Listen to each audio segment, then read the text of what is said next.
Welcome to my new YouTube channel. I have just set it up with only a modicum of difficulty and frustration. And this is my first attempt at videoing one of these. I hope you'll bear with me while we try very hard to figure out how this thing works and whether or not I can pause and edit. I think the edit must come later because I've had to restart several times. So bear with me. I'm brand new at this. I'm an old fart and technology can be challenging. The reason I wanted to do this was I really miss being able to meet with all of you. I consider each of you my friends, and my time together in our classes is very important to me. And I think most of you, if not all of you, thoroughly enjoy our classes together. I've missed them very much during the COVID-19 situation because the last thing we want to do is expose people to the virus unnecessarily, or at all for that matter. So I thought I'd start out with a few minutes talking about something that a student of mine asked a question via text that led me to think about something that I kind of try to talk about occasionally, but perhaps don't emphasize enough. And that is how we paint things. And her question specifically was, how do I paint an X? And you can make whatever that X may be, a lighthouse, a water bottle, a vase, flower. It doesn't matter what the X is. The question rather was, how do I paint that? And the real answer to that is that you don't paint that thing because you're obviously not creating that thing. That thing is that thing. You're simply creating a pattern of shapes and values. And by values, of course, I mean lights and darks and colors, if you're working in a color medium. That those patterns create in the viewer's mind a recognition of what that object is which you're trying to portray. So in essence, what you're doing is you're creating a code for the viewer's visual cortex to decipher and decide that's a X, whatever that X may be. Now, so let's talk a minute about how the whole visual process works. So I've done some research on this because it's very important to know how the process in us anatomically works, as well as how our mental focus works.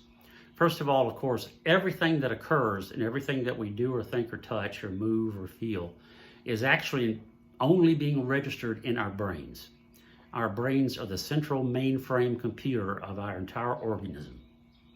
If we touch something with our hand, we have the sensation that we're touching something. But what's actually happening is the nerve receptors in your fingertips are encountering the temperatures, the textures, and the feel, if you will, of whatever it is you're touching. They're transmitting that via the nerve channels to your brain. Your brain then interprets what that is and actually feeds it back so that you feel as though you're feeling it in your fingertips. You're not. The fingertips do not feel. The brain feels. The very exact same thing happens with your eyes. Your eyes do nothing but take in sensory information. And the eyes take in the light, rods and cones, just for the colors and the values that you see. And of course, your irises and your pupils and all that stuff do focusing and depth of field things, which we won't go into right now, but they basically are creating a visual, or a set rather, of electrical impulses, nerve sensory impulses that are then transmitted, and you're gonna love this drawing, but they're transmitted via the optic nerves to the visual cortex. And there are actually several different layers to the visual cortex, and it's kind of complicated, but I would invite you, if you're interested, to look that up on the internet and read about all the stuff that's actually going on in your brain to help you see something such as this video. So it's a very simple little feedback loop. You've got an object, your eyes pick up the light coming from it. In this case, it's a crooked lighthouse. And then the optic nerve feeds it back to the visual cortex. The right optic nerve feeds into the left hemisphere cortex, and the left optic nerve feeds into the right hemisphere cortex. So you kind of have a balancing of the two different eyes. And then once it's in the brain interprets the lights, the values, the darknesses, the shapes, the forms, and the colors, and then goes ding, ding, ding, it's a lighthouse. Now, what's really fascinating about all that is that takes a little bit of time for all that to occur. And I didn't come up with this concept. I actually read this in a book. That time lapse between the time that the sensory impulse is created, gets to the brain, is analyzed and returned is about 3 milliseconds. So in essence, we're all actually living 3 milliseconds in the past. So let that sink in for a minute. But what I want you to think about when you're trying to paint something then is that you're not trying to recreate that thing. You're trying to look at it, analyze it visually in terms of where are the lights, where are the darks, where are the shadows, where are the highlights, what the colors may be. And then you turn around and create that pattern back in so that you have the sense that it is the thing you were trying to paint. You're never going to be able to paint water in a vase. What you're going to be able to paint is the sets of lights and darks and highlights and shadows and color variations that our brain is interpreting as water in a vase. You're never going to be able to paint that lighthouse. You're going to be able to paint the lights, the darks, the shadows, the colors, the variations that help you think that it is in fact a lighthouse. Your brain goes lighthouse. We don't obviously paint the lights, nor do you photograph one. The camera is simply capturing the same thing, the lights, darks, colors, that our brain then interprets into whatever that object is.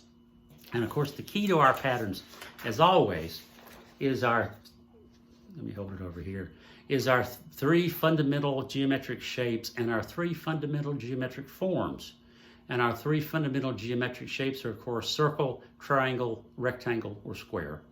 And our 3 geometric forms are sphere, cone, and perhaps a pyramid if you prefer, but sphere, cone, and cube of some sort. And of course, you obtain those things and you get that representation by putting your lights and your shadows to reflect where the light would go. So in this particular case, whenever you're trying to paint something, you want to think not what is this eye, for example. You want to think what are the shapes and the patterns? Which one of these things is this basically? And then how does that differ from the actual perfectly geometric form? So for example, I've been working on Abigail here. And Abigail, if you can get that up where you can see that, has a very interesting eye and a very interesting nose. So what did I do? Did I paint Abigail's eye? No, I started painting the patterns, the darkness around the edge, the little light, rectangle of light that's right in there. Then the triangle that's this side of the sclera, which is the white of the eye. In her case, it's very red. And the other triangle that's on the inside of here. And then, of course, there's just a small rectangle of light here for a highlight and a small circle of light here for the catch light in the eye. So instead of painting the eye, I broke this down into where's my pattern. Circle, rectangle, triangle, triangle, circle, rectangle. Same thing with their nose. This is essentially a triangular shape. This is essentially a rectangular shape. And then you play with it a little bit to get it to bend out of form. This is actually an elongated, convoluted rectangle right here, this highlight. That's a pretty straight rectangular pattern that turns here, but that's a rectangle. This would be a rectangle, except it's got a deformation. So what you want to look and see is how does that differ from the pure triangle, or excuse me, pure rectangle. Same thing here, that triangle is kind of rounded off at the top, and it's not perfectly a straight angle on this side, but it's essentially a rectangular shape. So when I'm painting that rectangle and how it varies from a pure triangle. Excuse me, I'm painting that triangle and how it varies from a pure triangle. I'll get this right in a minute. Same thing up here, it's a circular shape, but it also flattens out at the top, it has sides. So I'm just breaking this down into this section, this section, this section, this section, this section. And you can see down here in the tongue, it's got a whole bunch of kind of complex little forms and shapes down here. But I'm taking it one at a time. There's this rectangle that's got a half a rectangle attached to it. There's this rectangle that cuts in a bit. There's this circular shape that then comes down to something of a triangular area here. This is clearly a triangle. So I'm breaking this down into the patterns that make up what we think is Abigail. I'm clearly not painting Abigail. I'm painting the patterns that you look at and your brain goes, oh, dog, and if you happen to know her name, Abigail.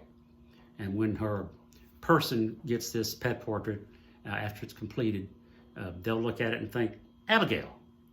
And that's how you know you have a success with your painting, is if the viewer looks at it and goes, whatever that's supposed to be, if you're being representational. So think about it from the sense of what I'm trying to tell you is, You want to analyze what you're trying to paint, not in terms of what it is. In fact, you want to stop thinking about what it is. Don't think about what it is. Don't label it in your head as an eye or a mouth or a lighthouse or whatever the X may be. Don't think about it in that term. Think about it in the term that what is the set of patterns that I'm seeing here. And when I was a kid, I did paint by number pictures. And I just think, well, this is kind of silly and bad. The truth of the matter is we're kind of doing that, but on a very, very high level, because we're simply looking at all the patterns and we're recreating them so that the viewer looks at it and thinks, Abigail. So I want you to take this away. Don't ever think about, I'm painting these rocks, I'm painting that tree, I'm painting this or that, I'm painting this cylinder, I'm painting this circle, I'm painting this triangle. And I'm doing it by figuring out the patterns that make my brain think circle, triangle, rectangle, rocks, lighthouse, Abigail. And if I figure out the patterns that my brain decodes as those things, and I recreate those patterns on the surface, the viewer is going to look at it and think, yep, that's what it is. So remember, you're never painting a thing, you're painting the patterns that you see that our brains interpret as a thing.